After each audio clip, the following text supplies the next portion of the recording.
Hey friends, if you wish to fix this issue where system tray icons are not working on your Windows 11 computer, then please watch this video. I will guide you through the resolutions.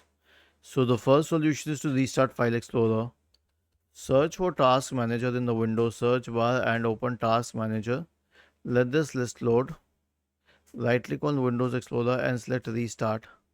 Next solution is an SFC scan. Search for command prompt in the Windows search bar and click on Run as Administrator. Type the command sfc /scan now and hit enter to invoke the sfc scan. The last solution is to check for updates. So right click on the start button, select settings from the menu, go to the Windows Update tab and click on check for updates in the right pane. Was this helpful? If yes, then please subscribe to the channel. If not, then let us know in the comment section of the video on how we could help you further. Thank you for watching this video and have a nice day.